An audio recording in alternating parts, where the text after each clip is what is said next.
हम sir earning तो कर रहे हैं, ठीक है, हमारा एक टारगेट भी होता है, बट सर वो बैलेंस नहीं होता है। रीजन क्या होता है, हमारे कहीं ना कहीं कुछ अनएक्सपेक्टेड एक्सपेंसेज आ जाते हैं, खर्चे हो जाते हैं, तो फाइनली यही होता है कि हम फाइनेंशियली डिस्टर्ब ही रहते हैं, जिसकी वजह से माइंड में भी प्रेशर होता है और कहीं ना कहीं हम अपने फैमिली को भी वो अच्छा टाइम स्पेंड नहीं कर पाते जो हमें देना चाहिए, क्योंकि हमारे माइंड में बहुत सारी चीज़ें चलती रहती हैं कि हम अपने कैश फ्लो को कैसे मैनेज करें। सबसे बड़ी प्रॉब्लम यही है आज के टाइम पे सर।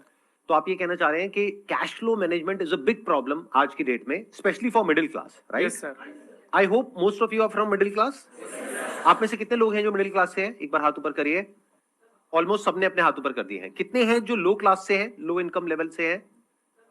हम बात कर रहे हैं यहाँ पे मिडिल क्लास, लो क्लास या हाई क्लास, पर यही बात है कि इसकी डेफिनेशन क्या होनी चाहिए कि कोई आदमी मतलब मिडिल क्लास मुझे लगता है कि बहुत बड़ी चीज हो गई है। और आज की डेट में हम देखते हैं कि जो जिनको हम लो क्लास का समझते हैं वो लोग भी बहुत अच्छा लाइफस्टाइल मेंटेन कर रहे हैं, उनके पास भी हमारी तरह स्मार्टफोन है। It's an excellent point. देखो ध्यान से सुनो। हाँ, नहीं तालियां नहीं बजाते, टाइम वेस्ट होगा। आराम से आराम से दिमाग लगाते हैं। मुझे नहीं पता इस सेशन से क्या निकलेगा, बट दिमाग लगाएंगे मिल करके और कुछ सोल्यूशन निकालने की कोशिश करेंगे। तो इन्होंने एक बहुत अच्छा पॉइंट रेज किया है कि हम बात तो कर रहे हैं मिडिल क्लास की।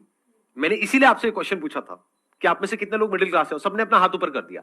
अब पहले एक बार डिफाइन करते हैं कि मिडिल क्लास का मतलब क्या। अलग अलग डेटा है, उसके अकॉर्डिंग अलग अलग डेफिनेशन है मिडिल क्लास की।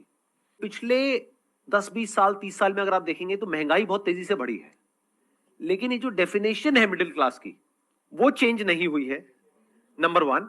नंबर टू, मिडिल क्लास की इनकम इतनी नहीं बढ़ी है, लो क्लास की इनकम तो बढ़ गई है। जहां आज से 20 साल पीछे आप चले जाओ तो एक मेड अगर आपके घर में जो काम करती है उसको आप पैसे देते थे, मान लो 1000 रुपए 1500 रुपए, वो बढ़ करके आज हो गया 4000 रुपए, अगर वो 2-3 घंटे के लिए काम कर रही है तो। और आप मानो अगर वो 4 घर में काम कर रही है तो उसके महीने की इनकम हो गई 16000 रुपए, और उसका हस्बैंड भी मान लेते हैं कुछ ना कुछ अर्न कर रहा होगा, तो वो लोग कमा रहे हैं महीने का 30 से 40 हजार रुपए। तो क्या वो लो क्लास है? और आप कितना कमा रहे हैं जो अपने आप को मिडिल क्लास कह रहे हैं? ये अपने आप में बहुत बड़ा क्वेश्चन है। तो मिडिल क्लास की एक्चुअल में डेफिनेशन क्या है ये समझना पड़ेगा हमको, और ये आपकी लाइफ की सारी प्रॉब्लम्स की जड़ है। ये जो क्वेश्चन आपने पूछा ना, जब तक आप ये नहीं समझेंगे कि मिडिल क्लास का मतलब क्या, तब तक अपनी इन प्रॉब्लम्स के सॉल्यूशन नहीं निकाल सकते। ये कैश फ्लो कभी मैनेज हो ही नहीं सकता। आपको लाख रुपए महीने का भी मिल जाएगा तब भी नहीं हो सकता, जब तक हम ये बारीकी से नहीं समझ लेंगे इन फंडों को। ग्लोबली एक ऐसा सेंसस है जो कहता है कि लो इनकम का मतलब जो दिन का 600 रुपए से कम कमा रहे हैं वो लो इनकम, 600 से 1200 कमा रहे हैं वो मिडिल इनकम। तो अगर इंडिया की बात करी जाए तो यहां पर कहते हैं कि सिर्फ 2% लोग हैं जो एक्चुअल में मिडिल क्लास है। और अगर आज की डेट में हम रियलिटी को देखें, जिस तेजी से महंगाई बढ़ी है, जिस तेजी से स्कूल की फीस बढ़ रही है आज की डेट में, जो एक रियल प्रॉब्लम है जो हम सब फेस कर रहे हैं, और कुछ चीजें ऐसी हैं जो इन्फ्लेशन का डेटा आता है हमारे पास में, उससे भी ज्यादा तेजी से महंगी हो रही है। मतलब इन्फ्लेशन का डेटा अगर कह रहा है 6-7%, तो एक्चुअल में अगर आप देखोगे कोई चीज जो आज से 3-4 साल पहले एक्स अमाउंट की थी, आज वो डबल तक हो गई है। तो इसका मतलब वो उससे भी तेज बढ़ रही है रियलिटी में, जितना कि पेपर के ऊपर वो डेटा आ रहा है, और इनकम इतनी तो नहीं बढ़ रही है। तो मिडिल क्लास को अगर हमको डिफाइन करना हो तो वो ये हो सकता है कि जिसकी इनकम, अगर मैं कंजर्वेटिव होकर के चलूं, वैसे इससे ऊपर होना चाहिए, बट अगर मैं कंजर्वेटिव कैलकुलेशंस भी लेकर के चलूं, 40,000 रुपए महीना, यानी मोटा मोटा साल का 4,80,000 रुपए, तो कह सकते हैं कि आप मिडिल क्लास में हैं। तो अगर आपके घर में आप कमाते हो लेकिन आपकी वाइफ नहीं कमाती है, आपके बच्चे ऑब्वियसली नहीं कमाते हैं, तो अगर आपकी इनकम है लाख रुपए महीना, तो हाउस होल्ड में कितने लोग हो गए जो आप पे डिपेंड है? 3 और लोग हो गए, मतलब टोटल 4 लोग हो गए। तो 4 से डिवाइड कर दो 1 लाख को, तो कितनी आ गई? 25,000 रुपए महीना।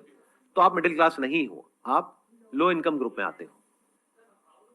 ये है प्रॉब्लम की सारी जड़ जो हमें नहीं समझ आ रही है, और ये आपको कोई नहीं समझाएगा। आपको बहुत बढ़ा चढ़ा करके दिखाया जाएगा कि देखो आप तो लाख रुपए महीने का कमा रहे हो, आप तो कुछ भी कर सकते हो। और ये सेगमेंट सबसे अट्रैक्टिव है बैंक्स के लिए और फाइनेंस कंपनीज के लिए, सबके लिए। कुछ डेटा है उसके अकॉर्डिंग ये आता है कि अगर आप साल का 6 लाख से लेकर के 18 लाख तक कमा रहे हैं तो आप मिडिल क्लास हैं।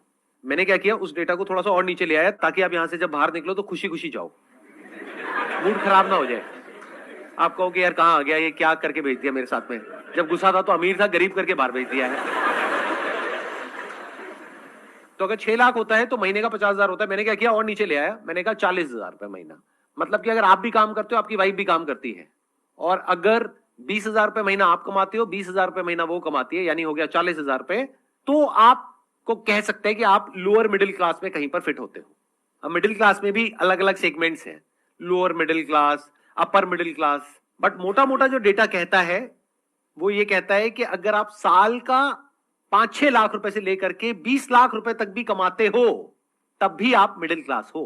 तो इस डेफिनेशन के हिसाब से आप में से कितने हैं जो मिडिल क्लास में, एक बार हाथ ऊपर करिए, यानी कि आप 6 लाख से लेकर के 18 लाख के बीच में है साल की।